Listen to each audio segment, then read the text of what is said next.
ఇంకా మన ఛానల్ ఎవరైనా సబ్స్క్రైబ్ చేసుకోకుండా చూస్తున్నట్లయితే please do subscribe and share with your friends. మీకు ఈ వీడియో నచ్చినట్లయితే లైక్ చేయండి, కామెంట్ చేయండి. సో మిగతా వాళ్ళకు కూడా మన ఛానల్ అనేది రీచ్ వెళ్తుందన్నమాట. ఇప్పుడు వీడియోలోకి వెళ్ళినట్లయితే ఫిబ్రవరి 21వ తేదీన ప్రపంచ మాతృభాషా దినోత్సవం.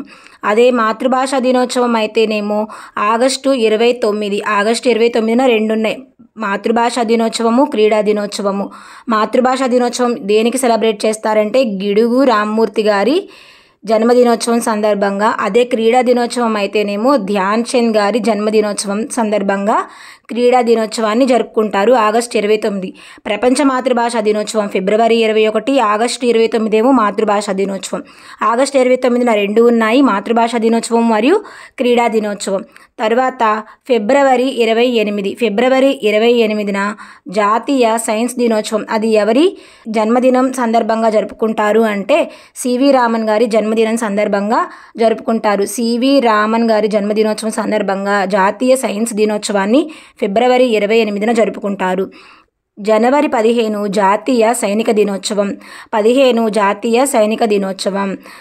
జనవరి 15 జాతీయ సైనిక దినోత్సవం. అక్టోబర్ 22 ప్రపంచ విలువల దినోత్సవం.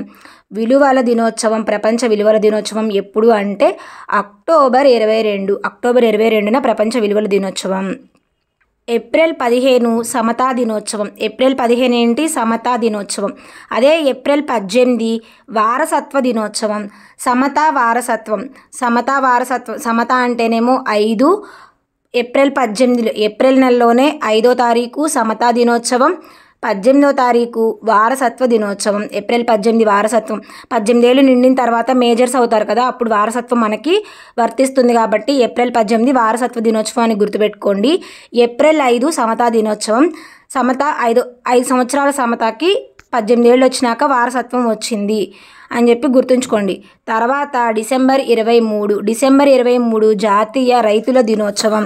అది ఎవరి జన్మదినోత్సవం సందర్భంగా జరుపుతారు? చరణ్ సింగ్ గారి జన్మదినోత్సవం సందర్భంగా జాతీయ రైతుల దినోత్సవాన్ని డిసెంబర్ 23 జరుపుతారు. అదే ఏప్రిల్ 23 అయితే ప్రపంచ పుస్తక దినోత్సవం. డిసెంబర్ 23 అయితేనేమో రైతుల దినోత్సవం, ఏప్రిల్ 23 అయితేనేమో పుస్తక దినోత్సవం, ప్రపంచ పుస్తక దినోత్సవం. సెప్టెంబర్ 5 జాతీయ ఉపాధ్యాయ దినోత్సవం. ఎవరి జన్మదినం సందర్భంగా ఎవరి జయంతి అంటే సర్వేపల్లి రాధాకృష్ణ గారి జయంతి.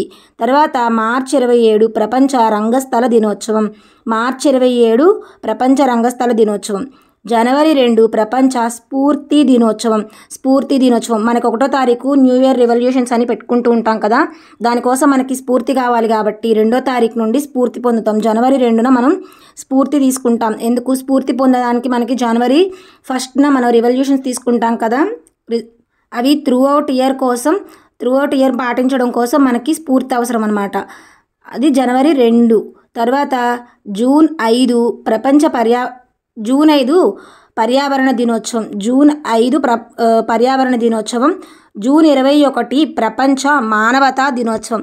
జూన్ 21న ఇంకో డే ఉంది, let me know in the comment section.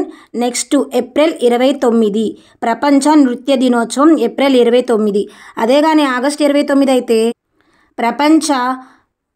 మాతృభాషా దినోత్సవం మరియు క్రీడా దినోత్సవం ఏమో ఆగస్టు 29. ఏప్రిల్ 29 ఏమో ప్రపంచ నృత్య దినోత్సవం.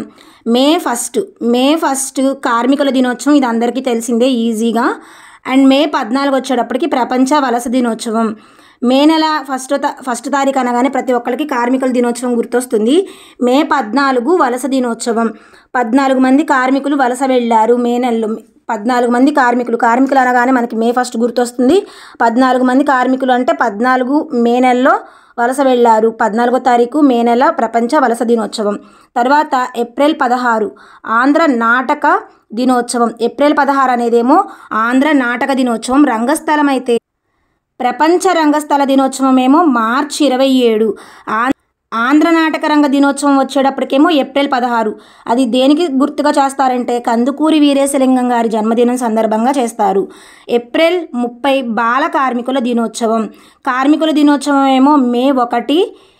అదే బాల కార్మికుల దినోత్సవం అయితేనేమో ఏప్రిల్ 30 అన్నమాట. ముందు చిన్నపిల్లలే కదా కార్మికులు అయ్యేది.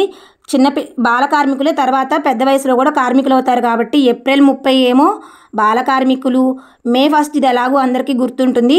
ఏప్రిల్ 30 వచ్చేటప్పటికి బాల కార్మికులు, తర్వాత ఏప్రిల్ తర్వాత వచ్చే నెల మే 1. ఈ రెండు కార్మికులకే, ఫస్ట్ ఏమో పిల్లలు తర్వాత ఏమో పెద్దవాళ్ళు అనమాట. కాబట్టి ఇది బాల కార్మికులకి, మే 1 వచ్చేటప్పటికేమో కార్మికుల దినోత్సవం. తర్వాత నవంబర్ 7 బాల సంరక్షణ దినోత్సవం. ఇప్పుడు మనందరికీ నవంబర్ 14 చిల్డ్రన్స్ డే తెలుసు కదా, దానికంటే ఒక 1 వీక్ ముందు సంరక్షణ దినోత్సవం. ముందు బాలల్ని సంరక్షించాలి, తర్వాత వారికి విద్య నేర్పించాలి. కాబట్టి ఇది జాతీయ దినోత్సవం.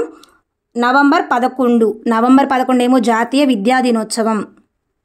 మొదట నవంబర్ 7 బాల సంరక్షణ దినోత్సవం, నవంబర్ 11 జాతీయ విద్యా దినోత్సవం, నవంబర్ 14 జాతీయ బాలల దినోత్సవం.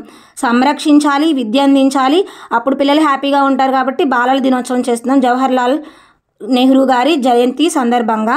నవంబర్ 20 ప్రపంచ బాలల హక్కుల దినోత్సవం. పిల్లలు చక్కగా సంరక్షించబడ్డారు, విద్య నేర్చుకున్నారు, వాళ్ళకి ఒక డేని సెలబ్రేట్ చేస్తాం కాబట్టి వాళ్ళు హ్యాపీగా ఉన్నప్పుడే కదా వారికి ఎవరికైనా హక్కులు గుర్తొచ్చేది. కాబట్టి హక్కుల దినోత్సవం నవంబర్ 20 బాలల హక్కుల దినోత్సవం. డిసెంబర్ 22 జాతీయ గణిత దినోత్సవం. జాతీయ గణిత దినోత్సవం వచ్చేటప్పటికి డిసెంబర్ 22. అక్టోబర్ 22 ఏమో ప్రపంచ విలువల దినోత్సవం. అక్టోబర్ 22 ఏమో ప్రపంచ విలువల దినోత్సవం. డిసెంబర్ 22 ఏమో గణిత దినోత్సవం. Thank you for watching. And ఇవి టెట్లో అడిగారండి, 2024లో జరిగిన టెట్స్లో స్కూల్ అసిస్టెంట్ వాళ్ళకి. ఇప్పుడు మనకు కూడా అడగొచ్చు ఎస్జిటి వాళ్ళకి. సో ఎవరు నెగ్లెక్ట్ చేయొద్దు. ఒక్క 5 minutes మీరు టైం కేటాయించారంటే మీకు ఈజీగా గుర్తుంటుంది.